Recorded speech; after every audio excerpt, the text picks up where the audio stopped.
kanat himmatuhu fi famihi kanat qimatuhu ma kharaja min duburihi.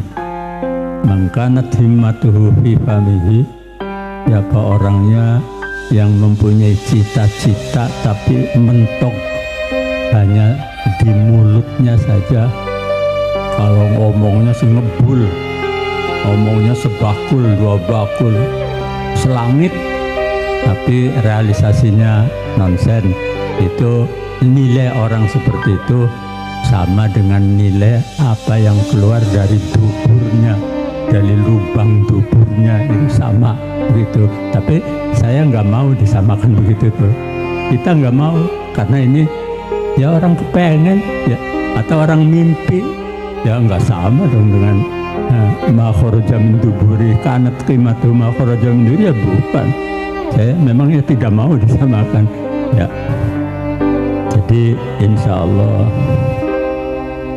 kita merintis untuk al-islah lebih baik lagi, intinya begitu. Walaupun umpama sekarang masih belum baik, ya sabarlah ya, sabar. Santri-santrinya alhamdulillah yang mukim di sini tuh saya anggap semuanya santri-santri yang sabarnya luar biasa. Sabarnya sudah pol sabar. Kalau saya kemudian jadi santri di sini, saya paling dulu kabur karena nggak enak. Masya Allah, kayak di neraka. Kalau tahu neraka nggak enak sekali, serba nggak enak.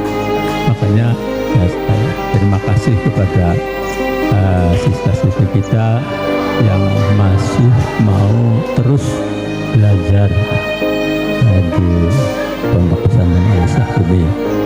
Ya, saya mohon sabar ya, dan insya Allah lain waktu akan robah, kondisinya insya Allah akan robah.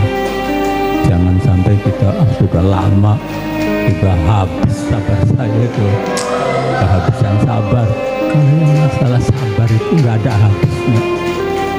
Sudah 10 tahun begini aja, 40 tahun begini aja, ya sabar kok ya. Jangan ngomong bahwa sudah habis kesabaran saya.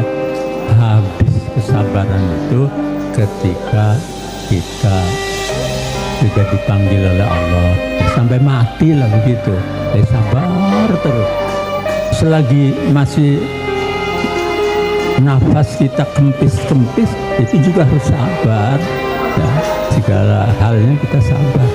Apa yang terjadi kepada diri kita maupun kepada anak-anak kita, keluarga kita, sampai kepada orang lain, tetangga kita, itu semuanya tidak lepas dari kehendak Allah.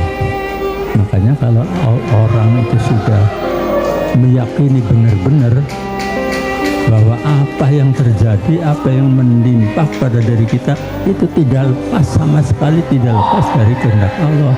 Ya tentunya apa yang kita rasakan, apa yang kita jalani itu tentunya dihadapi dengan kesabaran dan dihadapi dengan rasa senang hati.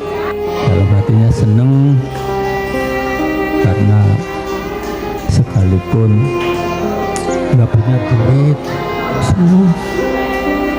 Sampai sehari dua hari nggak punya beras, senang. Sampai pendilnya gelimpang juga senang. Ini karena kehendak Allah kok. Jadi apapun yang terjadi, apapun yang menimpa kepada diri kita, kalau memang ini benar-benar sampai mentok di lubuk hati kita, itu pasti diterima dengan senang hati.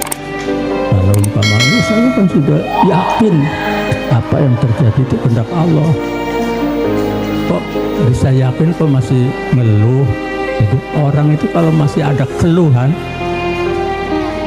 orang kalau ada keluhan itu berarti keyakinan bahwa ini kehendak Allah itu belum mentok sampai hati, baru di mulut atau paling dalam baru tenggorokan, belum sampai ke hati. Kalau sudah di hati Ala inna awliya Allahi la khaufun alaihim wa lahum yahzanun. Itu pangkatnya, martabatnya sudah menjadi kekasih Allah. Jadi kepengen jadi kekasih Allah gampang, sudah gampang, tapi laksananya susah. Ya. Kalau kepengen jadi kekasih Allah, teman kepengen jadi kekasih Allah enggak?